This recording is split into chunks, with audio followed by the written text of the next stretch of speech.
जबलपुर के new life multispeciality hospital में हुए भीषण अग्निकांड के बाद लापरवाह अधिकारियों पर गैस गिरने का सिलसिला शुरू हो गया है।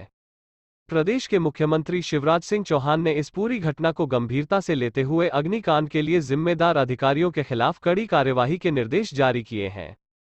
संभाग आयुक्त बी चंद्रशेखर से वीडियो कॉन्फ्रेंसिंग के जरिए चर्चा करते हुए मुख्यमंत्री शिवराज सिंह चौहान ने जिले के मुख्य चिकित्सा और स्वास्थ्य अधिकारी के अलावा नगर निगम के फायर सेफ्टी अधिकारी कुशाग्र ठाकुर को सस्पेंड करने के निर्देश दिए हैं।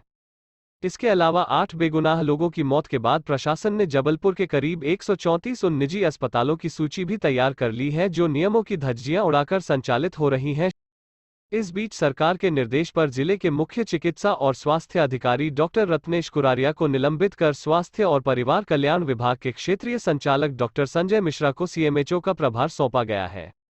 गौरतलब है कि सोमवार की दोपहर जबलपुर के न्यू लाइफ मल्टीस्पेशलिटी अस्पताल में हुए भीषण अग्निकांड में 8 लोगों की दर्दनाक मौत हो गई थी, जबकि कई लोग झुलस गए थे। इस भीषण अग्नि हादसे के बाद प्रदेश सरकार जहां हरकत में आ गई है, तो वहीं जिले के आला अधिकारी भी खुद की नाकामी छुपाने के लिए तरह तरह के हथकंडे अपनाते नजर आ रहे हैं।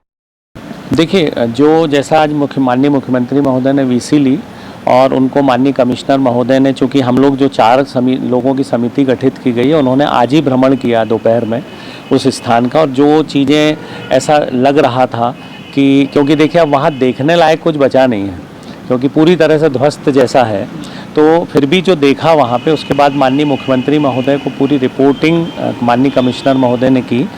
माननीय मुख्यमंत्री महोदय ने दुख व्यक्त किया इस घटना पे और स्पष्ट निर्देश दिए हैं कि जो जिम्मेदार अधिकारी हैं उन पर कड़ी कार्यवाही की जाए, अस्पताल संचालकों पे कड़ी कार्यवाही की जाए।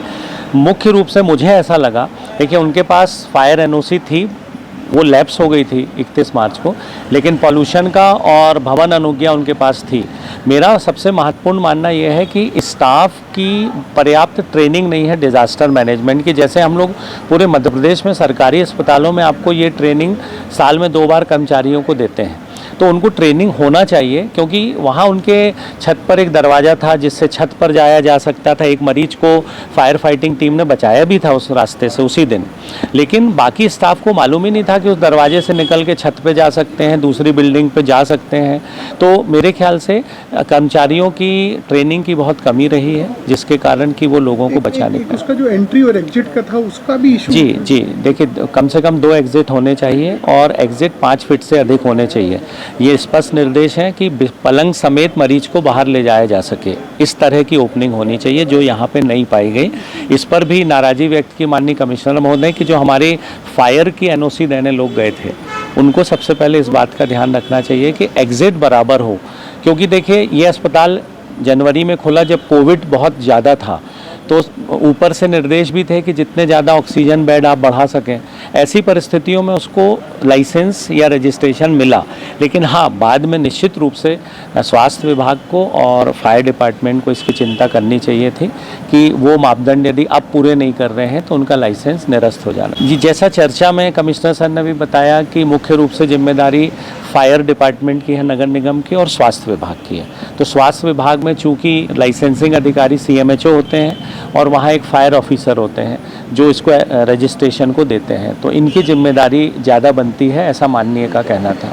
इनको सस्पेंड कर दिया। इनको निर्देश ऐसे ही दिए हैं कि इन पर कड़ी कार्यवाही करें और ऐसा लगता है तो निलंबित भी करें। ये जो एक और ऑर्डर हुआ है अभी शाम को कि जो 51 ना भर्ती के लिए क्या आदेश है और इसके पीछे क्या मंशा है? जी, ये इन अस्पतालों को ये नोटिस दिया गया है कि जो 3 प्रमाण पत्र मुख्य रूप से हैं, वो 3 दिन के भीतर आप सीएमएचओ ऑफिस में जमा करें, उसको वेरीफाई करा लें, तो ही आगे सेवाएं जारी रखें। तब तक नए मरीजों को भर्ती ना करें, क्योंकि इनमें से यदि किसी अस्पताल का रजिस्ट्रेशन निरस्त करना पड़ा तो जो भर्ती मरीज होंगे उनके साथ समस्या होगी, इसलिए मरीज भर्ती करने से मना किया गया। तो ऐसे रडार पे कितने हॉस्पिटल जिले में और कितनों पे अभी जाँच कर? देखिए, कुल पंजीकरण 136 है। पहले लॉट में अपन ने इतने अस्पताल इसलिए ले कि हम लोगों ने एक डॉक्टर को 2 अस्पताल दिए हैं, तो जिससे अभी हमारे 26 डॉक्टर्स इसमें एंगेज हो जाएंगे कि 3 दिन में उनको रिपोर्ट देनी है।